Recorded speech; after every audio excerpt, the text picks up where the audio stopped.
Okay, let's invite a few people.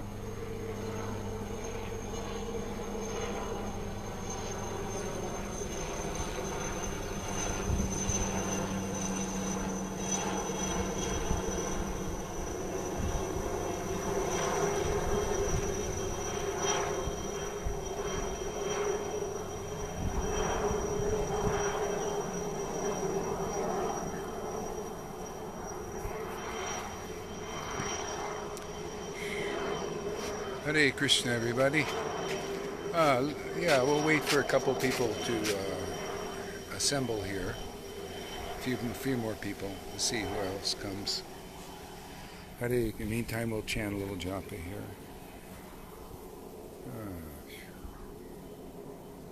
Hare Krishna, Krishna Krishna, Hare Hare. Hare Rama, Rama Rama, Hare Hare, Hare Krishna, Krishna Krishna, Hare Hare, Hare Rama, Rama Rama, Hare Hare, Hare Krishna, Krishna Krishna, Hare Hare, Hare Rama, Rama Rama, Hare Hare, Hare Krishna, Krishna Krishna, Hare Hare, Hare Rama. Okay, Hare Krishna, everybody. Yes. So yeah, I just want to cut to the chase and not beat around the bush. Something really wonderful is happening here in our sangha. So many amazing realizations and conclusive statements in understanding of bhakti, as well as the bhakti itself, the ecstatic devotion. Anybody who saw Johan's class this morning, speaking about the deepest conclusions of Vaishnava scriptures and relishing that on an ecstatic level, also what we did in our classes day after day. So there's this amazing, miraculous phenomena breaking out here. It's with the Christians, some ecstatic Christians call spiritually scandalous. It's really amazing. Okay, so I have appeal to all the Vaishnavas. Let's whoever's honest, honestly wants Krishna and is looking for Krishna. I think everyone that comes to Krishna more or less wants Krishna. And so Krishna in his highest form is not just coming to Krishna to be liberated, coming to Krishna to become a great guru or a sannyasi, or to have your life really easy because you don't want to do a job or something like that. Coming to Krishna is more than that. Really, ultimately, it's to attain pure devotional service. That's why the Lord Chaitanya came to this world, was to preach and show and demonstrate what is pure devotional service. And so he did that 500 years ago, and we have all these books written about it, but the actual understanding of it has been lost because only the persons who relish this ecstatic devotion, this pure bhakti, can realize what the other previous acharyas have already realized. So come on, man, let's not play any more games, okay? Everyone who really wants Krishna, let's lay the cards on the table. So there's all these sangha of devotees, and they're all after Krishna, right? So let's put an appeal out to all of them. I don't think everyone will come or recognize or appreciate what we're talking about here, but those who are honestly looking for Krishna, this is for you. This is if you're out there and you're looking for Krishna and you're told, oh, Narayan Maharaj has Krishna, you can get it here, or ISKCON has Krishna, this ISKCON Guru, that ISKCON Guru has Krishna, you can get it here, or the Gaudiya Math, oh, this person who's a Sridhar Maharaj has Krishna, you can get it here. Okay, so this appeal is to all of you out there that have followed all those, or the Radhakund Babajis. After you finish not finding it in these places, if you found, prove it, and that will be, glad to hear. And so the Radhakund Babajis are out there. So to appeal is to them too, because they're all devotees. They're all looking for Krishna, or something about Krishna anyway. Everybody. So this appeal goes out to all devotees out there. If you found Krishna, tell us about it. Stand up over here and testify what you've realized about Krishna. What your experience in relationship to Krishna. And a lot of people say, yeah, I've heard this before. Yeah, I've seen Krishna. I feel Krishna. I heard of Krishna. I hear Krishna talking to me. I'm speaking to Prabhupada and all this, okay? But what we can do is also, Krishna has this quality, and his devotees who actually know him in truth also have the same quality, is their understanding is based on the revealed scriptures, in the vision of the revealed scriptures. Like Chaitanya Charitamrita says, those who actually have the mercy of Lord Chaitanya. So if you really have Krishna, now let's just be honest and not beat around the bush or play games. Just show us the fruit. Show us that somebody in one of those sanghas like Narayan Raj or ISKCON actually has developed love of Krishna by associating with these particular gurus. Because it says, we read this over and over again, in Chaitanya Bhagavat especially, we've read. Okay. Yeah, only by the mercy of a Vaishnava can one attain Lord Krishna. Lord Chaitanya, which is also Radha and Krishna. So only by the mercy of a real Vaishnava who has real intimate relationship with Lord Chaitanya, by their mercy can you attain Lord Chaitanya. And if you've attained Lord Chaitanya, there will be symptoms. There will be symptoms of what we read about in the Chaitanya Leela. Symptoms of ecstatic devotion, choking of the voice, crying, lots of crying, laughing like a madman when you're relishing the Leela, when you're relishing the Hare Krishna Maha Mantra. So all of you out there, if you say, yes, ISKCON is bona fide, and in a sense, everyone is okay, but, if you want the fast track, just listen to what I'm saying here. If you really want Krishna in this life, why do you want to beat around the bush? Why do you want all this indirect thing, like finding out, get frustrated that later on, that only those who really have Krishna are actually conclusive and tell you the real path that are in Prabhupada's books, in the Goswami books. It's all clearly laid out, and only the real person who actually has the mercy of Lord Chaitanya, the disciplic line, can tell you. Because if their words are true, you'll see the fruit in their disciples. You'll see some devotees having ecstatic love of God described in the Shastras. Prema or bhav or lots of taste, or coming on that level where there's lots of crying. See, that's happening here. So, hey man, if it's happening somewhere else, please everyone come forward. Pass this video out to ISKCON devotees. ISKCON gurus. Why not? If they're honest, they would want to know too. Don't they really want Krishna? Or what are they in the Krishna consciousness movement for? Proof of ecstatic love of God being given as a gift. Like it was 500 years ago, was given as a gift by the mercy of a real Vaishnava. Are some people in your Sangha? Is there one person in your Sangha? One! That has the symptoms of ecstatic love of God that we can all look at. Does it match what we read in the scriptures? It's all spelled out. Those who have Prema Bhakti, chapter 23. Yeah. So don't worry about the reconnection. This is happening. Okay. Yeah, just come forward and show the fruit. Show that this is bona fide, because now this is happening here in our Sangha. Why can't we have the whole world come and get it? Come and get this bhakti. Not because I want to be some big guru or big sannyasis or big recognized with name and fame. Man, tasting this bhakti, ask Johan, one of our members, is a zillion times better than having, if Krishna came to me and said, to taste this bhakti, I don't want you to ever become a guru for the next 1,000,000 years. I'd say, hey man, let me taste this bhakti. It's that great.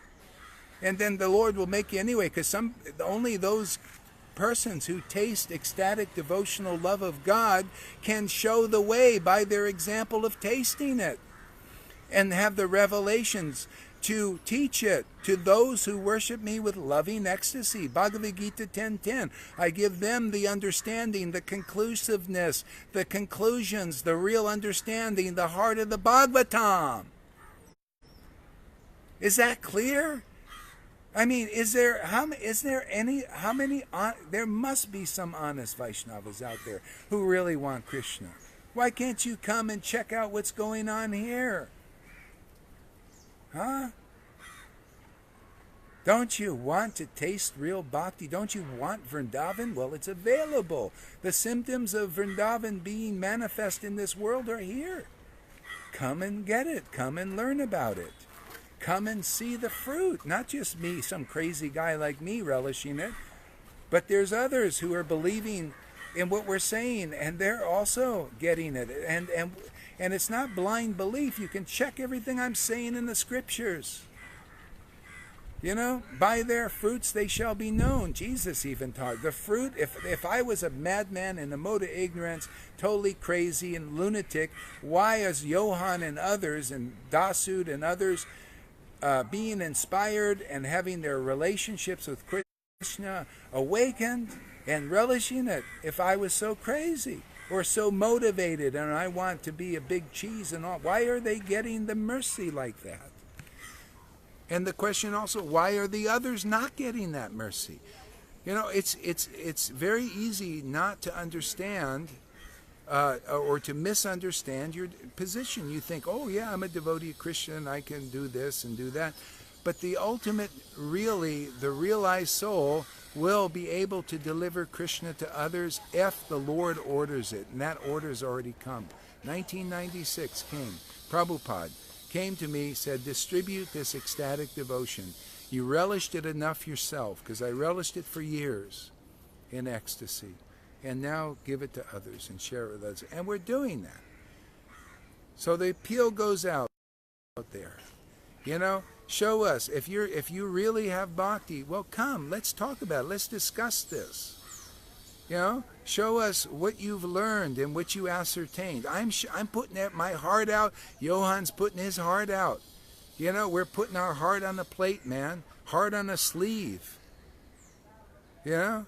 And not that, you know, not in a guileful way. We want people to also take, simply because it's available.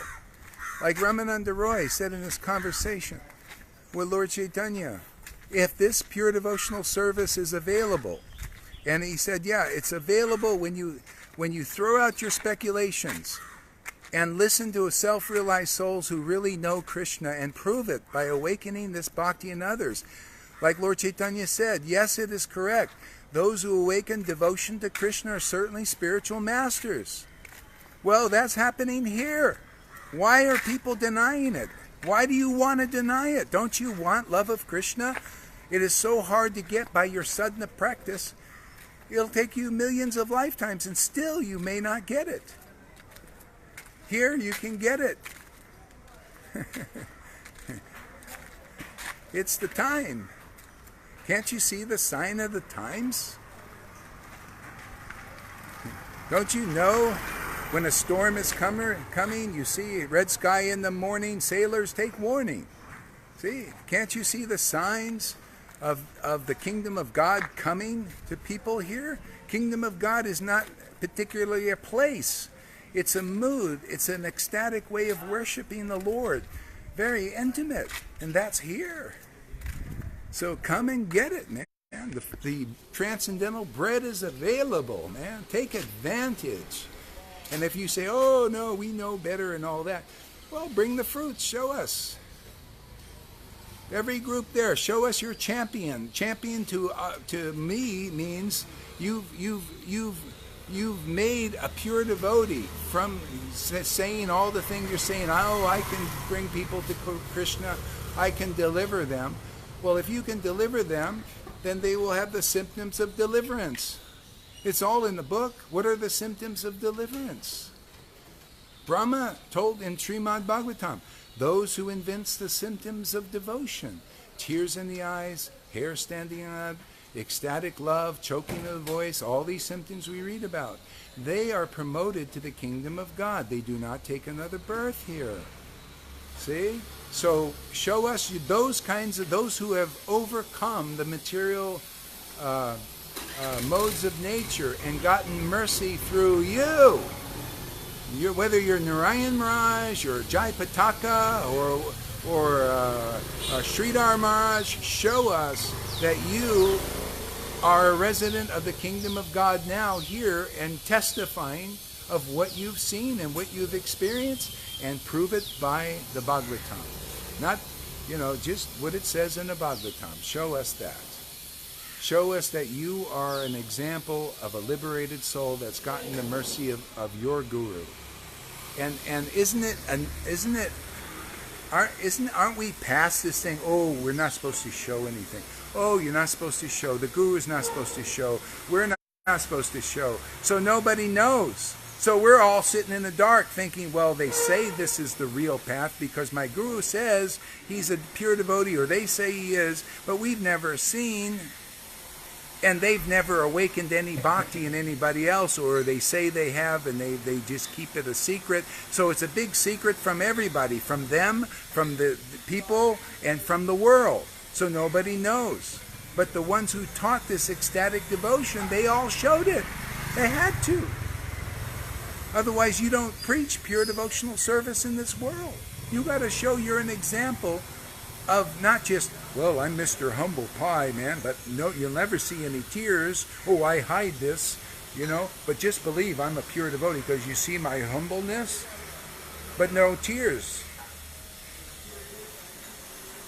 Okay? So that's why I say you look at Devananda Pandit, the example. He was like that. Mr. Humble Pie, followed rules and regulations, very austere, a Brahmin, a teacher of Bhagavatam, a student of Bhagavatam, talking about Krishna. And Lord Chaitanya said, that's not good enough. That's not good enough. You have no ecstatic devotion. You actually have offenses towards pure devotees. There are many Brahminical types, good persons, humble as pie and everything, and they go against my preaching. They go against this. One misled one of my disciples away from me, and he's very humble. He very humbly misled him away from the real truth. See, Devananda Pandit obstacle. Devananda Pandit threw Srivas out of his house. See, he threw Srivas out of his home. Out of his class. Because he had ecstatic symptoms. See, and Lord Chaitanya called Devananda Pandit on that later on. But, from that chastisement, he became a pure devotee. See? So we've chastised a lot of people in many ways. Sometimes it's pretty intense. Let's put it that way. But the point is so that everybody can get this bhakti, or as many people as we can who will listen to us, who will listen to good sense, logically and clearly, and amplified version so people can understand it. See? Like the Amplified Bible. All it does is amplify the truth. We amplify the truth. You have an amplifier so people can hear? We amplify the truth so loud sometimes and so clear that people start to get it. They need they need some assistance. One of those ear things. Forgot what you call those.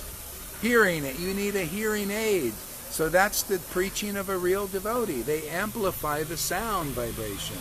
See, so it's a transcendental sound. It's not diluted with speculation. It's when the sound of conclusive truth is resonated by a devotee who's realized it. It's very powerful. It wakes people up. It goes in the ear and into the heart and awakens devotion eventually. Or quickly. Okay, is that fair? Anybody in ISKCON, Gaudiya Samiti, all of this, come on, step forward and show us your champions. Show us who the fruits. Show us who is gotten by your association, by Narayan Maharaj's association, by Jayapataka's association, this fruit of ecstatic devotion. Okay? I mean, because I'm only saying this because it's here now in our Sangha, and don't people want that? Don't see, the thing is, everybody's thinking something else. But Krishna, if this is available, man, we got to announce it and let people know. Hey, man, here it is. People are getting it. Come get it. I'll go on. Okay, good. Yeah, so people can become fortunate.